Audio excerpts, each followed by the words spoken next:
ఆధ్యాత్మికత వైపు దృష్టి సారించడం సాఫ్ట్వేర్ ఉద్యోగుల పాలిట సరికొత్త విరామం. పూర్తి వివరాలకు చదవండి రేపటి సాక్షి దినపత్రిక. తెలంగాణలో సెప్టెంబర్ 17 హీట్ మరోసారి మొదలైంది. ఆ రోజును ఎలా సెలబ్రేట్ చేయాలనే అంశంపై రాజకీయ పార్టీలు భిన్న వైఖరి అవలంబిస్తున్నాయి. సెప్టెంబర్ 17ను తెలంగాణ విమోచన దినోత్సవంగా జరపాలని సిపిఐ డిమాండ్ చేస్తోంది. గత ఏడాది బీఆర్ఎస్ జాతీయ సమైక్యతా దినంగా, కాంగ్రెస్ తెలంగాణ స్వాతంత్ర దినోత్సవంగా జరిపాయి. ఇక బీజేపీ నేతలు పెరేడ్ గ్రౌండ్స్ లో తెలంగాణ విమోచన దినోత్సవాన్ని నిర్వహించారు.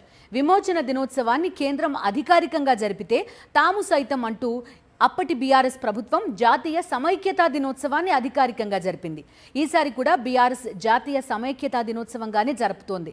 అయితే వామపక్షాల డిమాండ్ని రేవంత్ సర్కార్ పట్టించుకుంటుందా లేదా అనేది ఇప్పుడు సస్పెన్స్గా మారింది. సో సిపిఐ డిమాండ్ మేరకు, భాగస్వామ్య పార్టీ డిమాండ్ మేరకు కాంగ్రెస్ పార్టీ నిజంగా దీన్ని విమోచన దినోత్సవంగా జరుపుతుందా లేదా అనేది సస్పెన్స్గా మారిన పరిస్థితి. శేఖర్ మనతో పాటు జాయిన్ అవుతున్నారు. శేఖర్, చెప్పండి, ఎలా జరపబోతోంది కాంగ్రెస్ పార్టీ సెప్టెంబర్ 17ని? లాస్ట్ టైం చూసాం ఒక భిన్న వాతావరణం, సమైక్యత, విమోచన, విలీన లేకపోతే స్వాతంత్రం వచ్చినట్టుగా కూడా జరిపిన పరిస్థితి. ఈసారి సిచ్యువేషన్ ఏంటి శేఖర్?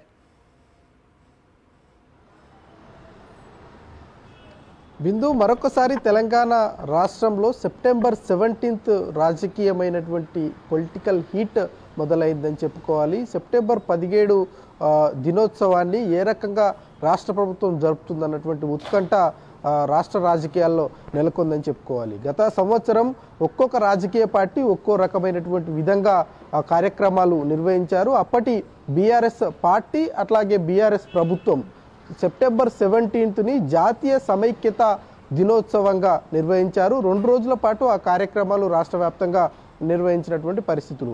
ఇక బీజేపీ పార్టీ అధికారికంగా కేంద్రం నిర్వహించింది. ఫస్ట్ టైం రాష్ట్రపతి భవన్లో కూడా సెప్టెంబర్ 17ని విమోచన దినంగా వాళ్ళు నిర్వహించారు. 2-3 రోజుల పాటు వాళ్ళు కూడా పెద్ద ఎత్తున కార్యక్రమాలు నిర్వహించి సెప్టెంబర్ 17న పెరేడ్ గ్రౌండ్లో భారీ బహిరంగ సభను అధికారికంగా నిర్వహించారు. దానికి కేంద్ర హోంశాఖ మంత్రి అమిత్ షా కూడా హాజరయ్యారు. ఈసారి కూడా బీజేపీ పార్టీ సెప్టెంబర్ 17ని విమోచన దినంగా జరపాలని కాంగ్రెస్ పార్టీని డిమాండ్ చేస్తుంది. ఇక కాంగ్రెస్ పార్టీ గత సంవత్సరం సెప్టెంబర్ 17ని స్వాతంత్ర దినోత్సవంగా జరిపారు. 2 రోజుల పాటు తెలంగాణ రాష్ట్ర వ్యాప్తంగా కార్యక్రమాలు నిర్వహించిన కాంగ్రెస్ పార్టీ గత సంవత్సరం సెప్టెంబర్ 17th రోజు రంగారెడ్డి జిల్లాలో భారీ బహిరంగ సభను ఏర్పాటు చేసి సోనియా గాంధీని పిలిచి 5 గ్యారంటీలకు సంబంధించినటువంటి కార్యక్రమాన్ని అక్కడ ప్రారంభించినటువంటి పరిస్థితులు. దాన్ని స్వాతంత్ర దినోత్సవంగా వాళ్ళు పరిగణలోకి తీసుకున్నారు. ఇప్పుడు అదే కాంగ్రెస్ పార్టీ అధికారంలోకి వచ్చింది కాబట్టి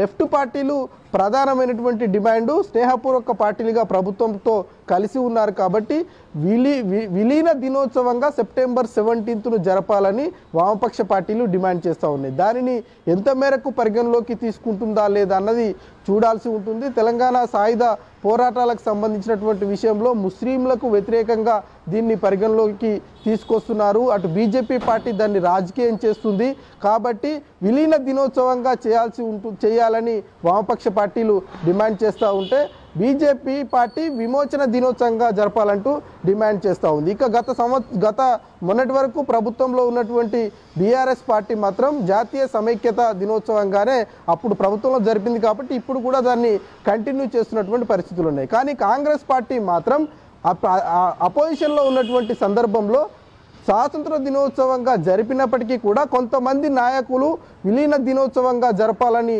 మాట్లాడినటువంటి సందర్భాలు ఉన్నాయి. కాబట్టి ఇప్పుడు అధికారంలోకి వచ్చిన కాంగ్రెస్ పార్టీ ఈ సెప్టెంబర్ 17ని విమోచనంగా జరుపుతుందా, విలీనంగా జరుపుతుందా, లేదంటే గతంలో జరిపిన విధంగానే స్వాతంత్ర దినోత్సవంగా జరుపుతుందా అన్నది ఒక పాయింట్ అయితే, రెండో పాయింట్ అధికారికంగా జరుపుతుందా లేదా అన్నది కూడా కొంత ఉత్కంఠ కొనసాగుతూ ఉంది. 2-3 రోజుల్లోనే దీనికి సంబంధించినటువంటి అంశం మీద స్పష్టత వచ్చేటువంటి అవకాశాలు ఉన్నాయి. Bindu. Okay Shekhar, thank you.